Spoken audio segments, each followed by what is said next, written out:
Thanks for join Global Tutorial Bernard Simamora, SSI, SIP, SH, MH, MM. Subscribe, like, and share. Selamat mengikuti. Pengantar ilmu hukum. Topik ke-11 dari 70 topik. Hubungan antara masyarakat dan hukum. Bagian kedua, setiap orang berkewajiban untuk bertindak sedemikian rupa dalam masyarakat, sehingga tata tertib dalam masyarakat itu tetap terpelihara dengan sebaik-baiknya. Oleh karena itu, hukum meliputi pelbagai peraturan yang menentukan dan mengatur perhubungan orang yang satu dengan yang lainnya, yakni peraturan-peraturan hidup bermasyarakat yang dinamakan dengan kaidah hukum. Salah satu bentuk adanya hubungan antara masyarakat dan hukum yaitu dengan adanya subdisiplin ilmu hukum empiris yang memusatkan perhatiannya pada studi-studi hukum dengan menggunakan pendekatan antropologis yang mencakup fenomena hukum dalam kehidupan masyarakat, yang dinamakan dengan antropologi hukum. Antropologi hukum juga mempelajari hubungan timbal balik antara hukum dengan fenomena dalam kehidupan masyarakat. Antropologi hukum adalah cabang dari antropologi budaya yang hendak memahami bagaimana masyarakat mempertahankan nilai-nilai yang dijunjung tinggi melalui proses pengendalian sosial yang salah satunya berbentuk hukum. Wacana antropologi mengenai hukum dalam perkembangan selanjutnya memperoleh elaborasi dari kalangan antropolog yang lain. Konsep hukum yang dikemukakan Malinowski memperoleh komentar dan kritik dari Bohannan, yang pada pokoknya menyatakan seperti berikut. 1. Mekanisme resiprositas, atau reciprocity, dan publisitas, atau publicity, sebagai kriteria untuk mengatur hak dan kewajiban dalam kehidupan masyarakat pada dasarnya bukanlah merupakan hukum seperti dimaksudkan Malinowski, tetapi hanya merupakan suatu kebiasaan, atau custom, yang digunakan masyarakat untuk menjaga keteraturan sosial. 2. Pengertian hukum harus dibedakan dengan tradisi, atau tradition, atau kebiasaan, atau custom, atau lebih spesifik norma hukum mempunyai pengertian yang berbeda dengan kebiasaan. Norma hukum adalah peraturan hukum yang mencerminkan tingkah laku yang seharusnya, atau dilakukan dalam hubungan antar individu. Sedangkan, kebiasaan merupakan seperangkat norma yang diwujudkan dalam tingkah laku dan berlangsung dalam kurun waktu yang lama. Kadangkala kebiasaan bisa sama dan sesuai dengan peraturan-peraturan hukum, tetapi kebiasaan bisa juga bertentangan dengan norma-norma hukum. Ini berarti, peraturan hukum dan kebiasaan adalah dua institusi yang sama-sama terwujud dalam bentuk norma-norma yang mengatur perilaku masyarakat dalam hubungan antar individu, dan juga sama-sama berfungsi sebagai sarana pengendalian sosial dalam kehidupan masyarakat. 3. Kebiasaan dan peraturan hukum saling berbeda satu sama lain, karena kebiasaan terwujud sebagai institusi non-hukum dan peraturan merupakan institusi hukum, tetapi dalam masyarakat selalu ditemukan kedua bentuk institusi tersebut, atau institusi hukum dan institusi non-hukum. Norma-norma hukum dalam masyarakat cenderung mengabaikan atau menggusur, atau, bahkan sebaliknya memfungsikan keberadaan kebiasaan-kebiasaan sebagai institusi non-hukum dalam penyelesaian kasus-kasus sengketa yang terjadi dalam masyarakat. 4. Peraturan-peraturan hukum juga mengembangkan kebiasaan-kebiasaan sebagai institusi hukum melalui proses pelembagaan ulang, atau reinstitutionalize, dan dinyatakan ulang, atau restated, sehingga peraturan hukum juga dikatakan sebagai suatu kebiasaan yang telah dilembagakan kembali untuk tujuan-tujuan yang ingin dicapai hukum tersebut. Apabila dihubungkan dengan pengertian hukum yang dikemukakan Malinowski, maka peraturan hukum diartikan sebagai seperangkat kewajiban yang dipandang sebagai hak warga masyarakat dan kewajiban bagi warga masyarakat yang lain, yang telah dilembagakan ulang menjadi institusi hukum, untuk suatu tujuan agar kehidupan masyarakat secara terus-menerus dapat berlangsung dan berfungsi dengan keteraturan yang dikendalikan oleh institusi hukum.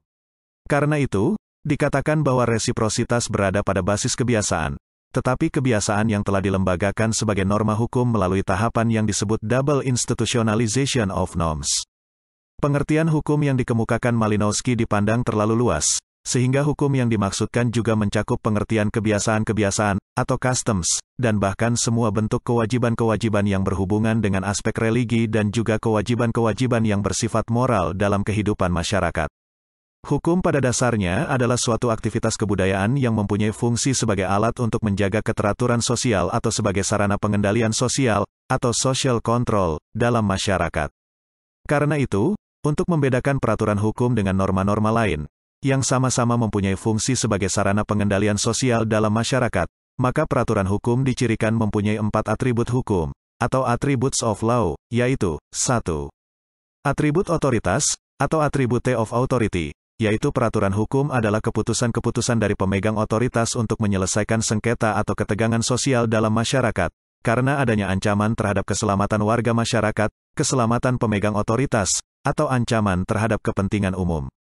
2. Atribut dengan maksud untuk diaplikasikan secara universal, atau attribute of intention of universal application, yaitu keputusan-keputusan dari pemegang otoritas tersebut dimaksudkan sebagai keputusan-keputusan yang juga akan diaplikasikan terhadap peristiwa-peristiwa yang sama secara universal. 3. Atribut obligasi, atau attribute of obligation, yaitu keputusan-keputusan dari pemegang otoritas tersebut mengandung suatu pernyataan bahwa pihak pertama memiliki hak untuk menagih sesuatu dari pihak kedua, dan pihak kedua mempunyai kewajiban untuk memenuhi hak pihak pertama tersebut sepanjang mereka masih hidup. 4. Atribut sanksi, atau attribute of sanction, yaitu keputusan-keputusan dari pihak pemegang otoritas tersebut juga disertai dengan penjatuhan sanksi-sanksi, baik berupa sanksi yang bersifat fisik seperti hukuman badan dan penyitaan harta benda, atau sanksi non-fisik seperti dipermalukan di depan orang banyak, diasingkan dari pergaulan sosial, dibuat menjadi ketakutan, dan lain-lain. Konsep hukum yang menekankan atribut otoritas dan atribut sanksi juga dikemukakan oleh Hoebel untuk membedakan antara norma hukum dengan norma-norma lain yang juga mempunyai fungsi sebagai alat pengendalian masyarakat, atau social control. Dasar peraturan hukum adalah norma-norma sosial, dan norma-norma sosial akan berubah menjadi norma hukum. Apabila setiap pelanggaran atas norma sosial tersebut secara reguler dijatuhi sanksi fisik berdasarkan keputusan pemegang otoritas yang secara sosial diberi wewenang khusus untuk menjatuhkan sanksi tersebut. Untuk menginvestigasi hukum yang sedang berlaku dalam suatu masyarakat, Hoebel memperkenalkan metode penelusuran norma-norma hukum yang berlaku dalam masyarakat melalui 3 cara sebagai berikut. 1. Melakukan investigasi terhadap norma-norma abstrak yang dapat direkam dari ingatan-ingatan para tokoh masyarakat atau para pemegang otoritas yang diberi wewenang membuat keputusan-keputusan hukum, atau ideological method. 2. Melakukan pengamatan terhadap setiap tindakan nyata atau perilaku aktual dari warga masyarakat dalam kehidupan sehari-hari, pada waktu mereka berinteraksi dengan warga yang lain, warga masyarakat dengan kelompok, atau perilaku konkret warga masyarakat dalam berhubungan dengan lingkungan hidupnya, seperti hubungan warga masyarakat dengan tanah, pohon-pohonan, tanaman pertanian, ternak, atau descriptive method. 3. Mengkaji kasus-kasus sengketa yang pernah atau sedang terjadi dalam masyarakat, atau trouble cases method. Sebagai subjek manusia mempunyai kepentingan di dunia ini, mempunyai tuntutan yang diharapkan untuk dipenuhi atau dilaksanakan, mempunyai kebutuhan hidup. Sejak manusia dilahirkan sampai meninggal, sejak dulu sampai sekarang, bahkan di waktu mendatang, di mana-mana, yang mampu maupun yang tidak mampu, manusia selalu mempunyai kepentingan, mempunyai tuntutan atau kebutuhan yang diharapkan untuk dipenuhi. Dalam kenyataannya, kepentingan-kepentingan manusia selama ini selalu diancam atau diganggu oleh berbagai bahaya, yang merupakan kendala untuk dapat dilaksanakan atau dipenuhinya harapannya. Alam sering mengganggu kepentingan manusia dalam berbagai bencana. Tetapi gangguan atau bahaya terhadap kepentingan manusia itu datangnya juga dari manusia sendiri. Oleh karena kepentingan manusia selalu diganggu oleh bahaya di sekelilingnya, maka manusia menginginkan adanya perlindungan terhadap kepentingan-kepentingannya, jangan sampai selalu diganggu oleh berbagai bahaya tersebut. Maka kemudian terciptalah perlindungan kepentingan berbentuk kaidah sosial termasuk di dalamnya kaidah hukum. Tatanan kaidah sosial dapat dibagi 2, yaitu kaidah sosial dengan aspek kehidupan pribadi dan kaidah sosial dengan aspek kehidupan antar pribadi. Kaidah sosial dengan aspek kehidupan pribadi yaitu kaidah agama dan kaidah kesusilaan, sedangkan kaidah sosial dengan aspek kehidupan antar pribadi adalah kaidah sopan santun dan kaidah hukum. Tujuan kaidah agama dan kaidah kesusilaan adalah agar manusia menjadi sempurna, agar supaya tidak ada manusia menjadi jahat. Kedua kaidah tersebut ditujukan kepada sikap batin manusia sebagai individu. Kalau kaidah agama ditujukan kepada iman, maka kaidah kesusilaan ditujukan kepada akhlak.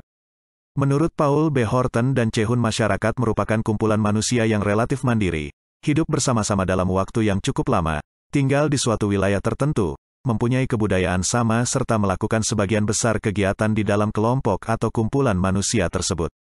Sedangkan hukum adalah ketentuan-ketentuan yang menjadi peraturan hidup suatu masyarakat yang bersifat mengendalikan, mencegah, mengikat, memaksa. Dinyatakan atau dianggap sebagai peraturan yang mengikat bagi sebagian atau seluruh anggota masyarakat tertentu, dengan tujuan untuk mengadakan suatu tata yang dikehendaki oleh penguasa tersebut. Dengan kata lain, hukum merupakan serangkaian aturan yang berisi perintah ataupun larangan yang sifatnya memaksa demi terciptanya suatu kondisi yang aman, tertib, damai dan tentram, serta terdapat sanksi bagi siapapun yang melanggarnya.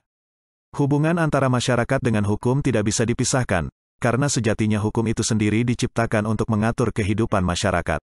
Maka dapat dibenarkan perkataan Cicero tersebut bahwa di mana ada masyarakat di situ ada hukum. Itulah materi topik ke-11 pengantar ilmu hukum. Channel ini akan sangat membantu masyarakat umum dan para mahasiswa di perguruan tinggi manapun di Indonesia.